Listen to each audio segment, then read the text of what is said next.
সুৰক্ষা কেনাৰ পেট অবৈধভাৱে ব্যৱহাৰ হিন্দু সুৰক্ষা কেনাৰ অবৈধভাৱে কেনাৰ পেট ব্যৱহাৰ পেটখন দেখুৱাই টকা সংগ্ৰহ কৰাৰ অভিযোগ জানিব পৰা মতে তেজপুৰৰ নিবাসী মৃন্ময় বৰুৱা নামৰ ব্যক্তিজনে অবৈধভাৱে হিন্দু সুৰক্ষা কেনাৰ পেট ব্যৱহাৰ কৰি বিভিন্ন ৰাজ্যৰ পৰা ধন খৰচ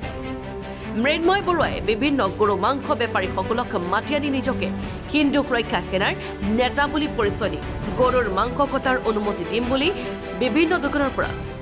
5,000 পৰা 10,000 টকাকৈ সংগ্ৰহ কৰে ঘটনাটোৰ উচিত তদন্ত কৰি দোষীক শাস্তিৰ দাবী উত্থাপন কৰি ইতিমধ্যে মৃন্ময় বৰুৱাৰ নামত বৰপেটা ৰোগ আৰক্ষী থানাত এখন এজাহাৰ দাখিল কৰি সংবাদ সন্মিলন জনালে জয়জয়তে আমি হিন্দু সুৰক্ষা সেনা অসমৰ কেন্দ্ৰীয় সমিতিৰ ফালৰ পৰা বৰপেটা আৰক্ষী থানাত এখন আমি এফআইআৰ দাখিল কৰিছোঁ তাৰ কাৰণটো হ'ল কি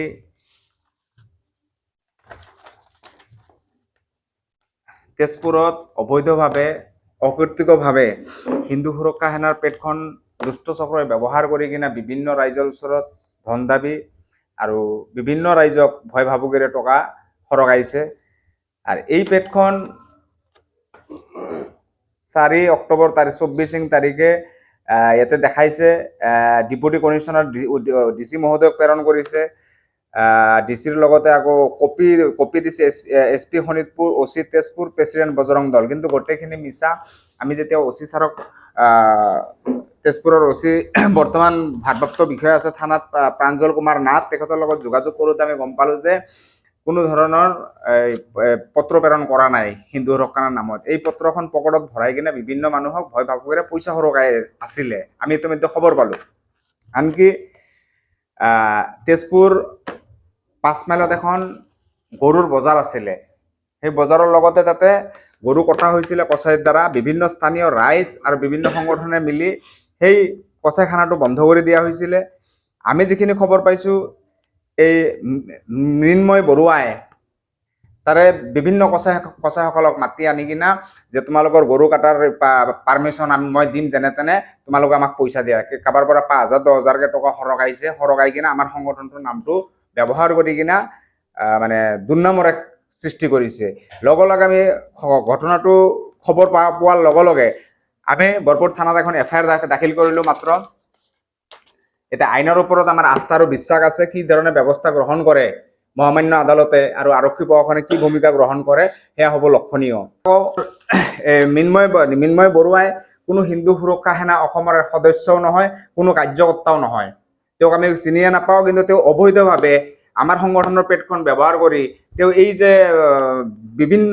কছাৰীৰ পৰা গৰু কাটা কছাৰীৰ পৰা যিটো আমি গৌ মাতৃ বুলি কওঁ গৌ মাতা বুলি কওঁ এই হত্যাকাৰীৰ পৰা যে পইচাখিনি লৈছে সেইখিনি কিন্তু ইয়াক কিন্তু হিন্দু সুৰক্ষা সেনা অসমে কেতিয়াও এৰি নিদিয়ে কিন্তু আচৰিত কথা এটাই হ'ল হিন্দু সুৰক্ষা সেনা এইখিনি নাম আমাৰে লোগোটো বেলেগ আছে আৰু এই ধৰণৰ কামখিনি সংগঠিত কৰিছে অসমৰ ৰাইজে এটা বিভ্ৰান্তৰ সৃষ্টি হৈছে যে হিন্দু সুৰক্ষা সেনা এই ধৰণৰ কামত জড়িত আছে কিন্তু আমি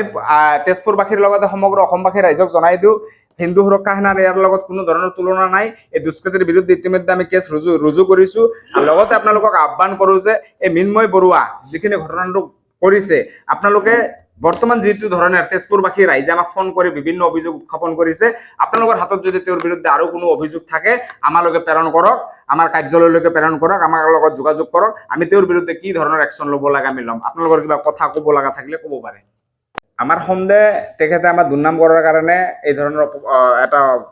অপপ্ৰচাৰ চলাইছে অপপ্ৰচাৰ মানে তেওঁ টকা ঘটাৰ এক ৰাস্তা মুকলি কৰিছে যে মানে বিভিন্ন ৰাইজক যে মই হিন্দু সুৰক্ষা সেনাৰ নেতা হয় মই অমুক হয় মই প্ৰেচিডেণ্ট হয় হৈ কিনা যে মই অমুকটো কৰি দিম তমুকটো কৰি দিম কৈ বিভিন্ন ৰাইজৰ পৰা ইতিমধ্যে টকা সৰকাইছে বুলি আমাক এই তাৰ স্থানীয় ৰাইজে আমাক ফোন যোগে জনাইছে কোনো ধৰণৰ নহয় আমাৰ সদস্যও নহয় কোনো ধৰণৰ আমি তেওঁৰ নামে শুনা নাই আজিলৈকে আমি আৰু যিখিনি ৰাইজে আমাক অভিযোগ জনাইছে ইতিমধ্যে আপোনালোকৰ হাতত সেই ৰেকৰ্ডিংটো যদি লাগে প্ৰয়োজন পৰে আমি দি দিব পাৰিম লগতে মানে তাকে তেজপুৰৰ ভাৰপ্ৰাপ্ত বিষয়া প্ৰাঞ্জল নাথ কুমাৰ ডাঙৰীয়া আমাক কৈছে যে এই ধৰণৰ ল'ৰাটো ঠিক নহয় তেওঁ আমাক যিখিনি ফোন যোগে আমাক জনাইছে ল'ৰাটো ভাল নহয় ল'ৰাটো বিভিন্ন গৰুৰ সিন্ডিকেট বা এই গৌ হত্যাকাৰী কছাৰীৰ পৰা বিভিন্ন মানে টকা সৰকাইছে এই কথাখিনি প্ৰাঞ্জল কুমাৰ নাথে আমাক জনাইছে ইতিমধ্যে আৰু লগে লগে তেওঁৰ বিৰুদ্ধে আমি এখন বৰপৰুৰ থানাত এজাহাৰ দাখিল কৰিলোঁ আৰু এই এজাহাৰখন তেজপুৰ সদৰ থানালৈকে আমাৰ এই থানাৰ পৰা প্ৰেৰণ কৰিব বুলি আমি জানিব পাৰিছোঁ। Bureau report Antony ফৰাছা।